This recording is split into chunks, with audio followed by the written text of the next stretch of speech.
I see some faces going, I don't like chatter. I see some faces saying, I do like chatter. I want you to know, one of my favorite things that's happened today, are Freddie and Jason here? I want y'all to know, I don't see Freddie and Jason here this morning yet.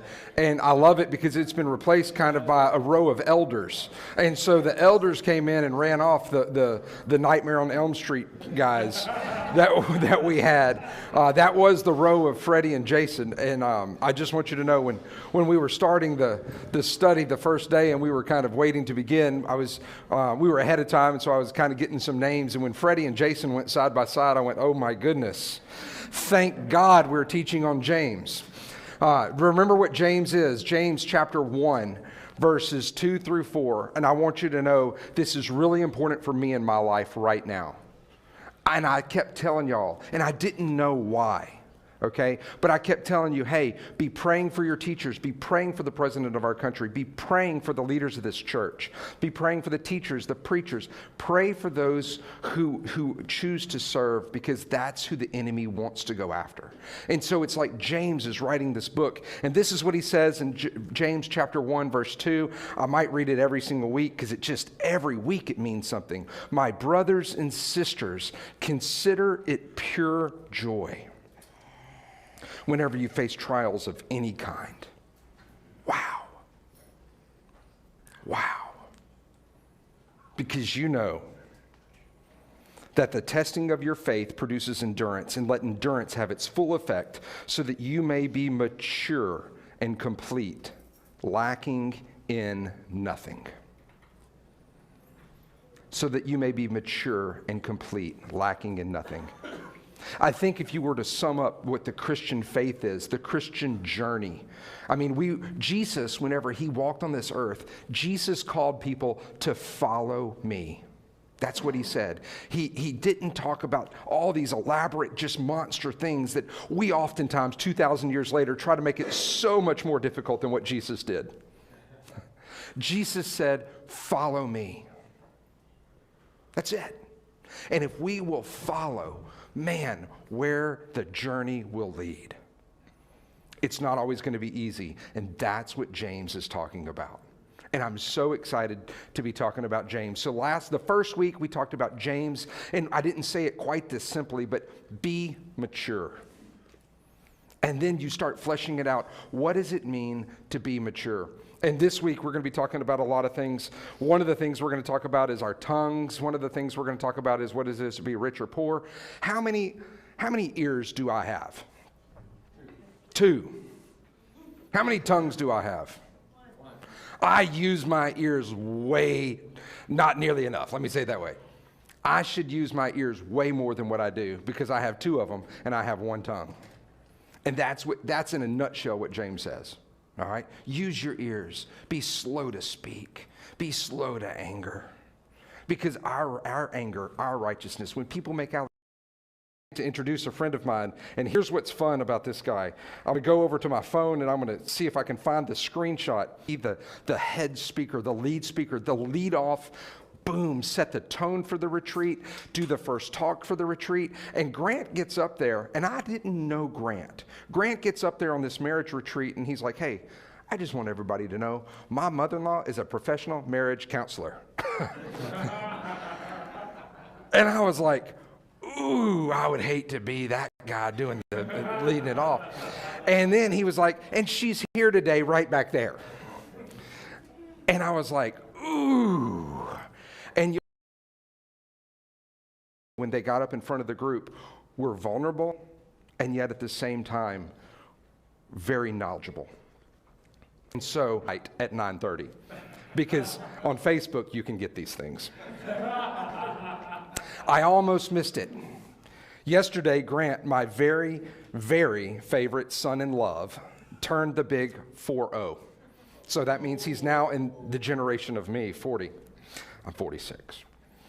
Tonight was the official celebration. Caitlin hit it out of the park for his party, picks to come. I didn't get to say this at his celebration. For some reason, they didn't. This dear giant of a man is an enigma. I can't quite figure him out. He's tough as a Marine, as if it's in his genes. But he's the dearest, gentle, kindest daddy. He's on the road a lot with his job, traveling to hunt, film, produce, and run a deer hunting company. But his heart is always at home with his family.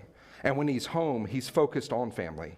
He can build a house, fix what's broke on your truck, bake, fry, grill, and smoke anything from bread pudding to pork butt. He coaches kids with wisdom and a fun spirit so they love him. He's the Renaissance man of our family, and I wouldn't trade him for anything ever. The most outstanding thing I can say about GT, a.k.a.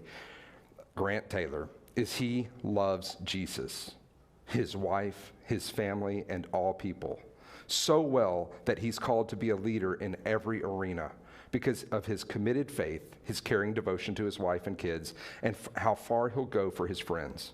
Happy birthday to you, Grant David Taylor. She used the middle name. Happy birthday to you, Grant David Taylor. I'm thankful to God that you are ours. So, that's what his mother-in-law thinks about him, who's a professional marriage counselor. Wow. Fair? Wow. So having said that, Grant, and look, I've been holding off to let y'all know. You come on up here while I'm saying this. I know some things because we've been talking about this class. And so I know some things that Grant's been wanting to share. And that's why one of the reasons we've been staying in chapter 1 as long as we have. It's a 7-week class, and like this is our 3rd week in chapter 1. It's because we've been waiting on this cat to get back. Last week he got hung up. And so, without further ado, thanks. My friend. Appreciate it. Love you, man. I love you, brother. I need to hire Joe Neal as my ghostwriter. I think I like myself more after reading that. It is a pleasure to get to be here leading this class, to do that with Clay. I mean, I don't know who set this up, but it feels like a cruel joke. Somebody setting up Clay McConnell and I together to teach a class in a confined 45-minute block, because if you've been around either of us for a few minutes, you know there's not a lot of dead air between the two of us because we like to soak it up with words. I'd like to say good morning to the online community. Sorry that I've been absent, but I think that when you study a book like James, as Clay mentioned, if you look in the early part of the chapter and the verses, trials of many kinds and all kinds. In fact, there has been times when I've had an argument with people about what actually constitutes a trial. What is a trial in your life? You know, is it something minor? Is it a flat tire? If you got up this morning and went out to your car and you had a flat and you had to now figure out, is that a trial? Does that even register on the scale of, hey man, this is a trial that I have to deal with? There are literal trials in court where you have to go sit before a group, a panel, or a judge and plead your case. There are trials and difficulties in life when maybe you experience a death in the family or some catastrophic loss. There's a trial like a lot of people down in South Louisiana are dealing with the storm. That's a trial. But I think a lot about this book, and I think about the trials in my life, and a lot of people would listen to my testimony, maybe even listen to my marriage testimony and say, man, you really haven't been through a lot of trials. And maybe that's true to some people. I also think about what Clay said about why we're here and when you agree to teach this class and the things that will then happen to you and the things that will play out. You know, I was planning to be gone for the first week, but was planning to be gone last week. But we had a hunting trip out in Utah, and it actually turned into more of just a hiking trip. Just hiking around. And, going into that, I was thinking, this is probably going to be a hiking trip. Like, this is probably not going to yield the kind of results that, I would hope it would yield. And so I go in there going, but this would be a great opportunity for me to work on the things that I need to work on personally, right? Some personal development and growth. So that prevented me from being here last week. But what I do think is that it presented me with a little trial to where I could work on myself, where I could be complete, not lacking in anything.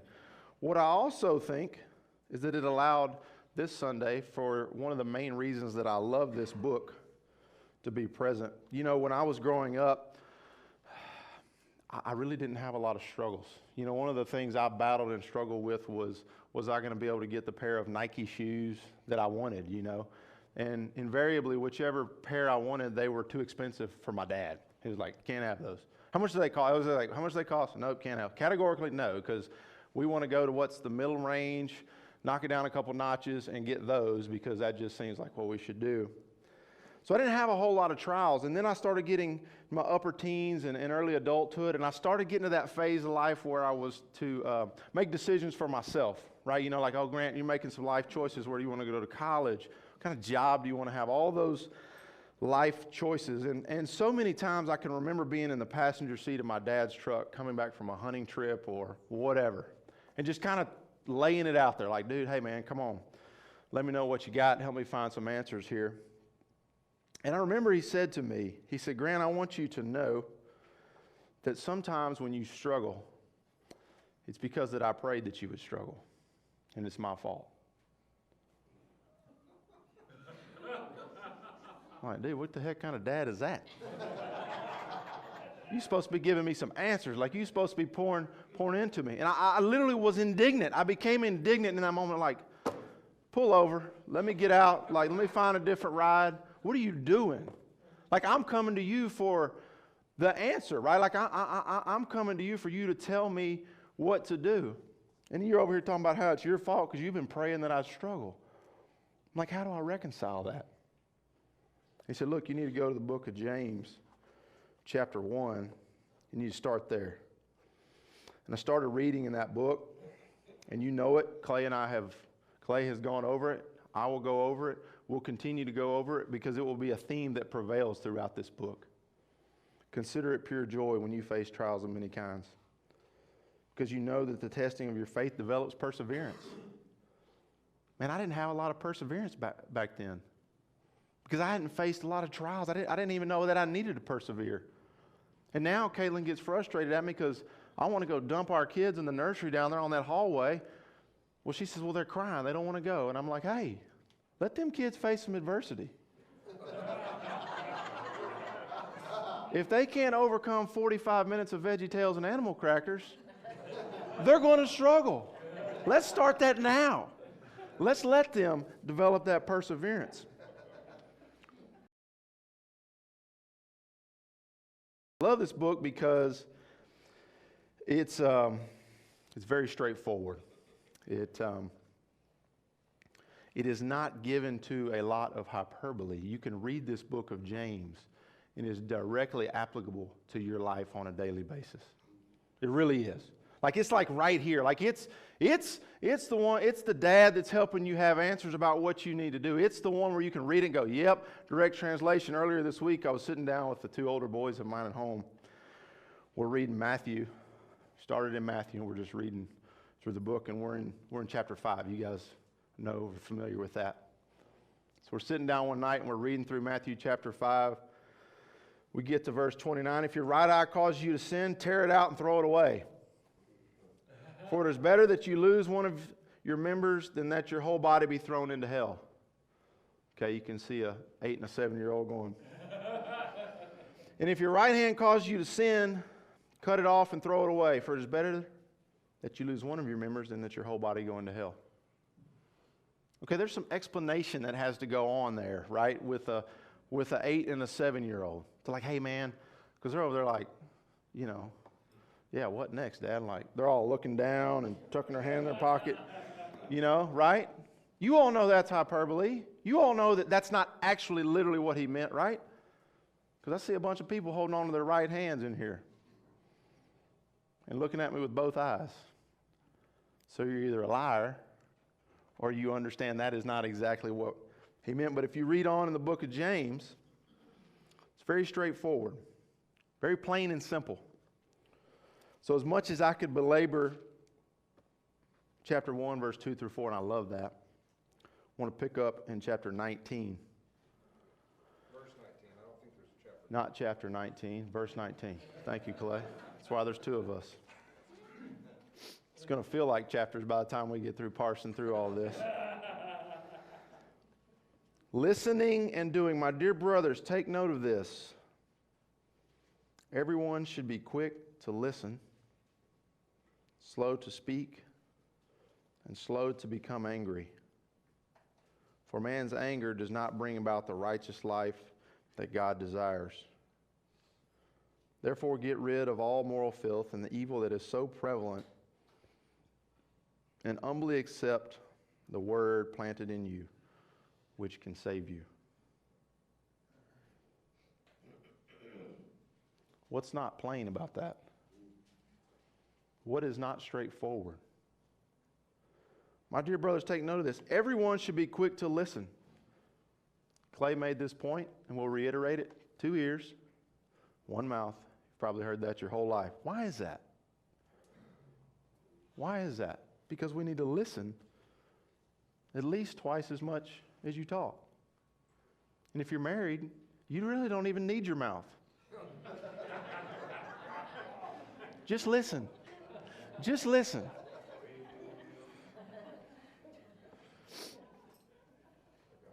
Right? When have you ever gone like, man, I said the perfect thing, and now everything's better? No. Should be quick to listen, slow to speak, and slow to become angry. Now, I think it's important that we dive in just a little bit right here, because there's 2 words relative to our ears. One of them is hear. The definition of the word hear is to perceive with the ear the sound made by someone or something. Right? Anyone ever been talking to you and be like, telling you something, like, I hear you, I hear you, I hear you, right? That usually means there's an audible tone, but I don't want to acknowledge whatever those words are, right? Like, yes, there is noise coming into here. I am not processing that in my unit. Here, the word listen. I want you to pay attention. If you walk out of here today and you go, man, whatever he was talking, I don't know. I want to really kind of like zero in it. Listen is to give one's attention to a sound. Give one's attention to a sound. Now, how many of you guys in here are turkey hunters? Anybody turkey hunters? Gary, Glenn, do you ever go out to see if you could hear a turkey? Do you just hear them, or what do you do? If you've ever watched a turkey hunter, they'll drive out to this piece of property, and what do? They stop, they get out, and they start walking, and they kind of get to a high point or an area, and they listen. I hear guys all the time, well, I got to go out and listen for turkeys. Very seldom do I hear them say, I got to go see if I can hear a turkey. No, because they listen. Do you know why? Because they are intent. They are intent listening for a sound, right? And when you go out, if you get out in the still and the quiet and you hear a gobbler gobble from 3 hollers over, they're like, whoop, I got it, right? Do you know why? Because they are listening with intent. You know, I hear a lot of things. I hear my kids crying. I hear lots of ambient noise. In fact, we hear so many things that, like in my house, and I didn't grow up this way, but in my house it sounds like we're having a crawfish boil year round because there's so many ambient noise makers. Like if you walk in my house after 9 p.m., it's like, you know what I'm saying? Like any of y'all the same way? And I'm like, 10 years ago, I'm like, what the heck is all this white noise? I can't handle it. Now, I try to go to sleep in a quiet room. Maybe when I'm not home, it's all quiet. And I'm like, I can't sleep. It's maddening. I need to hear something. And it doesn't have to be anything, good. It just needs to be noise. I need to have some ambient white noise pouring into my ears so that I can be at ease and I can sleep. That's why I like boiled crawfish. Puts me at peace. I could almost take a nap. But listening. What is the challenge with listening? Why is it such a challenge to listen? Is it because sometimes the things that we need to listen to are things that we don't want to be told? Is it because sometimes, and I'll just say this about this class with me and Clay, the good news for you, even folks online, is that you're going to learn new things in here. Like Clay and I are going to teach you things that you may not have already known, okay? And one of those things is that when you are listening, particularly in a marriage relationship or any kind of relationship where you're closely involved, I think a lot of, especially guys, we're under this misconception that we need to hear all the information so that we can generate and formulate a response, right? You don't have to do that. That's not what they want. They don't want you to respond necessarily. That's a joke. They don't. Come on, Clay. But you know what? So many times we're hearing what you're saying, and while we're hearing, what are we doing? Formulating a plan, right? We're putting out, like, I need all the parameters here. I got a little formula. I got a little spreadsheet, you know, and like, and as soon as you finish giving me information, I go, ka-ching, solution, you know. Will it work? We're not sure. Hopefully. It's absolutely the best thing we could come up with right now in that moment, given the parameters that we have. That's what we do. Justin, for real. I'm creeping all up on your street, aren't I? Y'all over talking, yeah, you do that, we do that. Same with me, because I'm not listening. And that's why at CR, in a group, you're not even allowed to respond. Because if you were allowed to respond, you would be thinking about your response, rather than listening to the person speaking. I think that's a great rule. Right. Grant, they can't hear you, so you have to repeat what she said. Okay. I'm sorry. So you have to say it what she said. So What Tara said is, at CR, when you're listening to a group, you can't even talk. Like the permission to talk has been removed because of the very fact that when you're listening to people so often, you're thinking about generating a response that you're actually not listening to the sound with intent. How many times have we had the opportunity to have someone actually listen to us? When you can just talk it out and like, man, I just needed to talk it out. Like, part of the process of talking it out is me just working through my own feelings. A lot of times it's not because I want to generate a response or because, you know, I'm inferior and you're an expert, or, you know, and I need your opinion. No, I just want to work through it. Listening with intent. You know, I often think that when we teach classes like this, probably Clay and I will be the greatest beneficiaries of talking or teaching, just because of the real life application in our own life and the way we're thinking about this daily. And as events happen, we go, man, how does this play in? And I know prayerful for Clay and his family for sure. And we know that's not going to end with this week and the events of the week. I know I'm going to. Yes, sir. I have to be prepared to be taken to court when I have a response. You know, because once I've analyzed it and everything and I speak, well, my wife is ready to take me before the whole court. Uh-huh. Everything. So I have to be careful sometimes and everything. Do I want to go to court? Right. At this time or whatever? Well, what Catfish is saying here is he often says some unruly things, which tells me two things. One, he's not being very quick to listen. And also right here, Catfish, heads up. Slow to speak, Catfish. We're moving on. I appreciate the segue from my friend Keith, Catfish pal. Slow to speak, and slow to become angry. I'm gonna be honest with you. Got a handful of family. You know what? I got my middle brother over here. He can tell you. My wife, my mom, my dad, my aunt. They can all tell you about Grant's struggle. So for whatever paragraph or whatever that was Joe Neal wrote, whatever you want to classify that as, they could probably write another like counter. Like, yeah, well, watch this. You know, they could write all that for you. One of those would be slow to speak. And you know what's kind of sad for me is that I have in my life become so bad at being slow to speak. Sometimes when I leave the air in the room without words, people will come up to me and go, dude, what is wrong with you? Like, why are you having such a bad attitude? Like, well, I don't have a bad attitude. I'm really, honestly, truthfully, just trying to be slow to speak. You know? And people around me are like, well, that's weird. So even when we don't like what you say, at least, you know, we have come to expect that. Slow to speak, slow to become angry. Sometimes the more I speak, the more angry I become. You ever notice that? You talk yourself into a frenzy.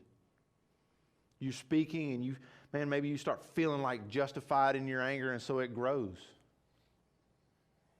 And sometimes when you don't speak, you become less angry. You gain some perspective. I need to do a better job of that with my kids. I think kids are just a lifelong experiment.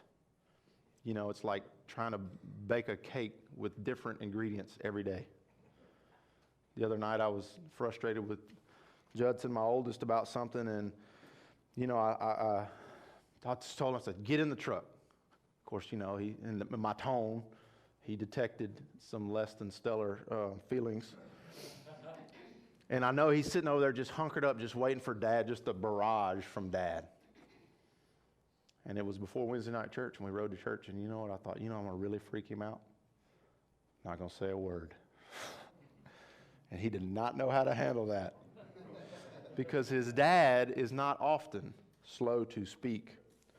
For man's anger does not bring about the righteous life that God desires. Therefore, get rid of all moral filth and evil, that it is so prevalent, and humbly accept the word planted in you, which can save you. I used to think that there was a time in my life where I thought, well, if I just speak my mind, at least everyone will know where I stand. And they'll know where they stand with me. There will never be any question, hey, if I'm going to just tell you what I think, here's how I feel about it. There is no doubt. Like, whether you like it or not, whether you're with me or against me, at least you know. Slow to speak, Grant. Slow to speak. For man's anger does not bring about the righteous life that God desires.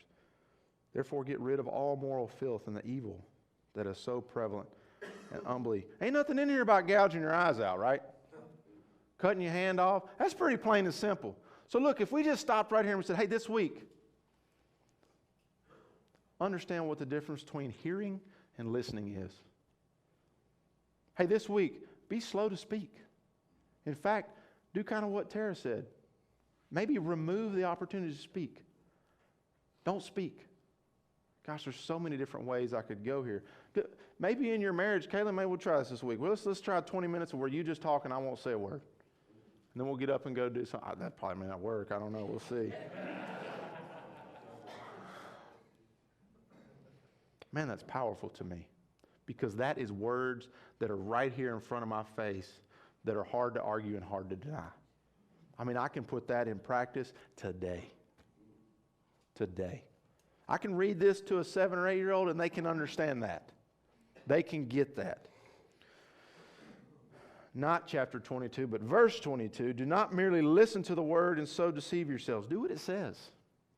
Anyone who listens to the word but does not do what it says is like a man who looks at his face in a mirror and after looking at himself goes away and immediately forgets what he looks like. I know for me and probably some of us, we wish we could forget what we look like. A lot of days I look rough. But the man who looks intently into the perfect law that gives freedom and continues to do this, not forgetting what he has heard but doing it, he will be blessed in what he does.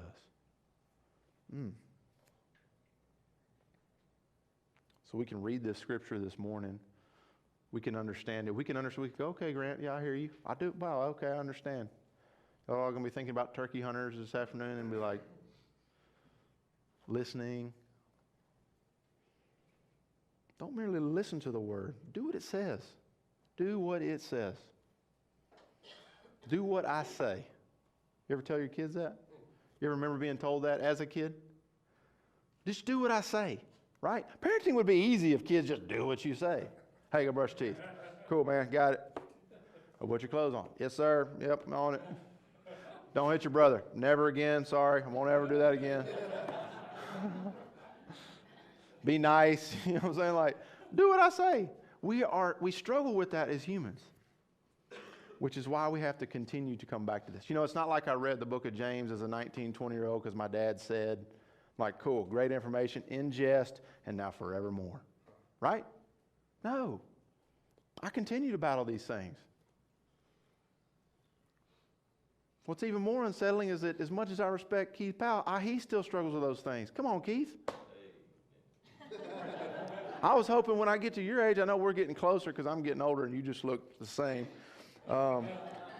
I get to be more like you and life would be just a lot easier. But we battle with that. Do what he says. Can you imagine forgetting what you look like?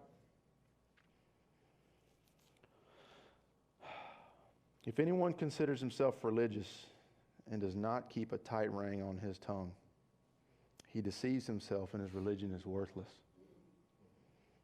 Religion that God our Father accepts as pure and faultless is this: to look after orphans and widows in their distress and to keep oneself from being polluted by the world.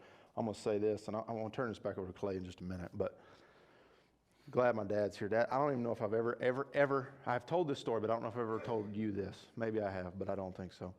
When I was in high school, played football and played on the offensive line, okay? Nobody cares about what the offensive line's doing, right? They just don't. Like if you're doing good, nobody cares. They only care when you don't do good, right? It's like, oh, you guys are terrible.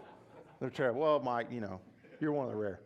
Played offensive line, and so my dad was the guy that would, and I love this about him, would take the radio, the headphones, and so he was listening to the radio broadcast and tuning out all the other stuff and hearing what they say. And binoculars, he had the binoculars. And I remember after a game, of course, I'm down there in the trenches, right? And, if you ever heard like the hot mic on the NFL when they catch the on-field noise, you're like, oh, you get covered in kids' ears and everything. Because things said down there are unruly. Well, I remember after a game, one time my dad said, man, he said, I just love watching the game with my headphones and my binoculars. I said, really? Okay. He said, yeah, I'm be honest with you. He said, when I'm watching with the binoculars, he goes, I feel like I'm sitting right on your shoulder the whole game. And I thought, oh, no.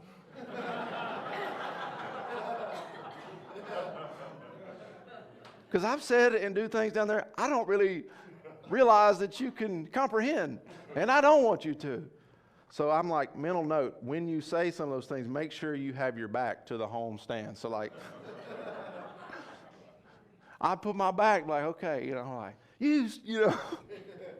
so that my dad couldn't see. That ain't it. That ain't it. He said, if you consider your, Dad, did I ever tell you that? Did you know that? So if you ever notice me with my back to you, I'm like, why does he keep putting his back to me? He's like, because I don't want you to know what I'm saying. Absolutely had that thought. Good thing I'm over all that, and that never happens anymore. Considers himself religious and does not keep a tight rein on his tongue. He deceives himself and his religion is worthless. You see, because at that time my religion was more about what I felt like others perceived in me. It was very juvenile. It was very rules-based. It was very just, don't say bad words because somebody told me I shouldn't say bad words. And see, now I realize because of my faith in Jesus and because Jesus loved, hey, I need to share and share the light that he shines on me. Not turn my back so that you can't see me and then do whatever I think I want to do. Let my anger overcome me. Let my tongue just lash out. Keep a tight rein on your tongue. Let him have the binoculars on you and face the home crowd. And see and understand every single thing that you say. Religion that God our Father accepts as pure and faultless is this: to look after orphans and widows in their distress, and to keep oneself from being polluted by the world. Whew. There's a lot right there. I'll turn that back over to Clay. Go ahead, Clay. Y'all see why his mama says, or his mother-in-law says those things about him? Unbelievable. And I had no idea your dad was here. Is that, oh my goodness. Could you imagine being the dad of that man right now? And realizing that he was turning away from me during some of those things and saying those things? What's true about that, and what makes it so true, when we hear it, we know we've all done that. It wasn't just Grant on a football field turning his back and saying, oh, they can't hear because they can't read my mouth. We've all turned our back. We've all done that. And the struggle is for us not to continue to do that. right? And so I just and love how you shared those things that are so plain and simple. And so the way Grant was saying it is, hey, these are plain and simple things. There's not a lot of hyperbole. That's like the book of Proverbs, the kind of the wisdom literature in the Old Testament. So James would have been steeped in the wisdom literature in the Old Testament. He probably would have memorized a ton of it. And so one of the things he said, and Grant was closing, and he said it this way. He said, it's the last verse in the chapter, he said, religion that is pure and undefiled before God the Father is this: to care for the orphans and the widows in their distress, and to keep oneself unstained by the world. So why do you need to care for the orphans and widows? So in our world and age, especially here in the United States, I know we have online viewers from all over the world, but in the United States, ironically, women can own property. Women aren't considered property. I want you to hear that. Women can own property. They're not considered property. In the day of Jesus, women were very much considered property of the men. Women, ironically, were not allowed to own property. And so if a woman is widowed, if she's married, and then she's widowed, whether through divorce or through death, then her son gets the inheritance. Her son then gets the money. And maybe she didn't have a son. If she doesn't have a son, you have to go through this process. And so if you're widowed, you're not supposed to own money. You're not supposed to have property. And so you need to know that the church, if the church is really being the church in the day of Jesus, if people are really being people of God, then they're taking care of widows, because you would have no needy among you. And so orphans, now we have orphanages, and I know there's a ton of people in this church, there's a ton of people in this room who have adopted children. And they do it because they read things like this and they're thinking, take care of the orphans.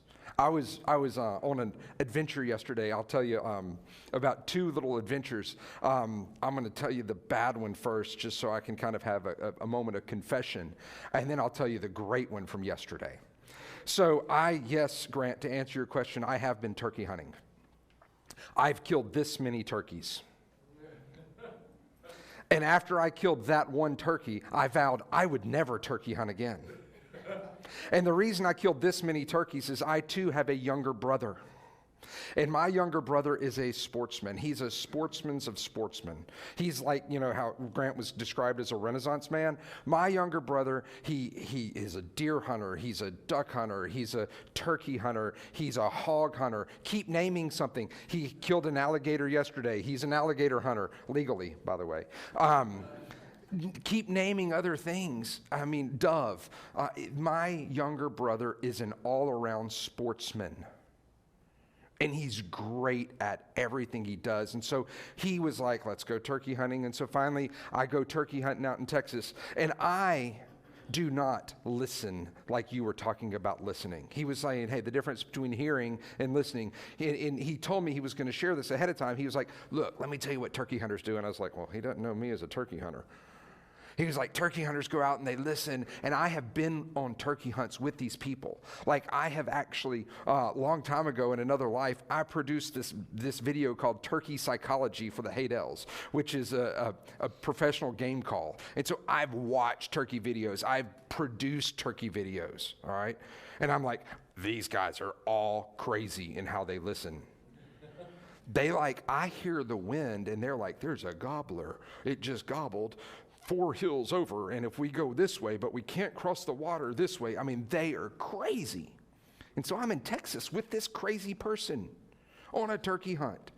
And y'all, we have struggled. The wind's been howling, and apparently if it's windy, it's hard to hear the turkeys and this and that, because you can only hear them if you're down upwind. I mean, there's just all this stuff.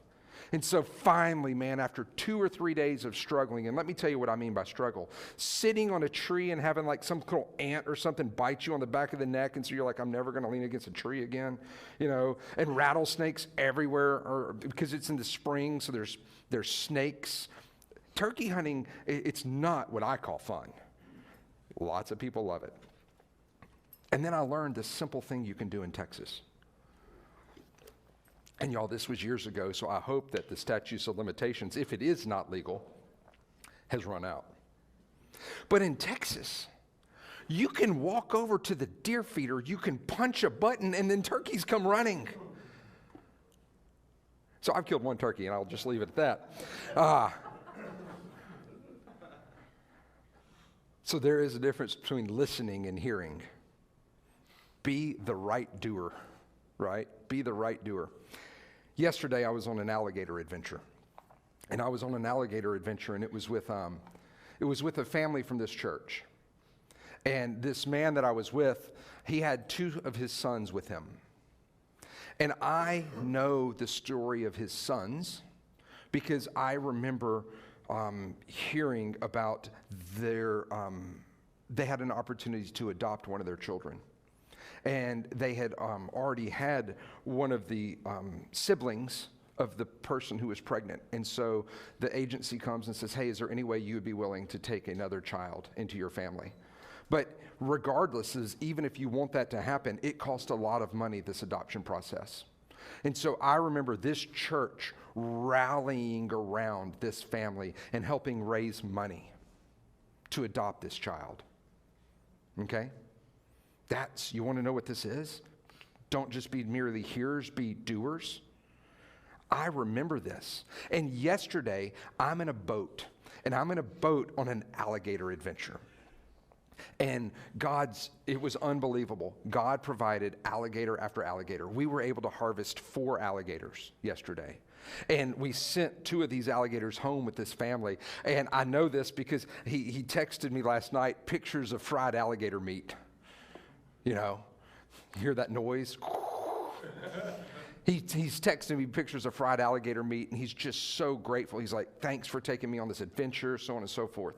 But while we were in the boat, y'all, this guy's, he's a giant of a man. And so, we had 2 boats out there, and we had a lot of kids because, it's what we do. We're trying to get kids to love the outdoors. And so you have one gun, lots of kids. You have to be really careful because an alligator, it's so careful. And the other thing is you don't even know if there's an alligator on the line. Because sometimes you come up to a line and the hook's already gone in the water, and you don't know if something like a coon came the night before and knocked the line over to eat the little chicken off of it. So it's the very last line. We've already caught 4 alligators, and we're going to check the last line. And so we've already been through lots of dangerous experiences. Lots of dangerous experiences. And we're going to check this final line, and Dad goes to grab the line, and when he does, y'all, he's huge. He's holding all these branches, and he goes to grab the line, and he doesn't know if there's an alligator on it or not, and this branch, kind of releases and hits this kid in the eye. And he goes, and he immediately drops the hook. And he's like, son, come here. Daddy, and I'm going to get emotional. Daddy loves you. Let Daddy look at it. And this kid's got his head down, and he doesn't want to look up because he's hurting. And this branch just hit him, and he's scared that this branch hit him in the eye because, man, and I heard him say, Daddy loves you. Dad loves you. Let me look. It didn't hit you in the eye. It hit you right below the eye. You're going to be fine. You're going to be fine. And it was incredible. It was very emotional for me because I know the backstory of these children in this boat. I know the biblical names that they name their children and what those names mean. Ooh. Y'all, that's what we are in this church. That's what we are called to be. We are called to take care of the orphans and the widows. And we're called not to show favoritism. Guess what chapter 2 is about? Showing favoritism. Guess what we're going to talk about next week? How to be a church that treats everybody equal. And so, if y'all would, let's close in prayer today. God, thank you for this moment. Thank you that we are called to be doers of your word, not just hearers of the word. Thank you that this church, God, from what I've been able to see, is surrounded by doers. Open our ears, Lord, so that we can hear them. Let us be slow to speak so that when we hear them, we can digest what they're teaching us through these words of yours and through the actions of their lives. Thank you, thank you, thank you for today, because I got to sit and listen to Grant teach and speak to me. God, continue to speak your words of wisdom. We pray all this in Christ's name. Amen. If you're online and you've been waiting for some mugs, we just brought the rest of the mugs, and so they should be shipping out this week. Talk to y'all later.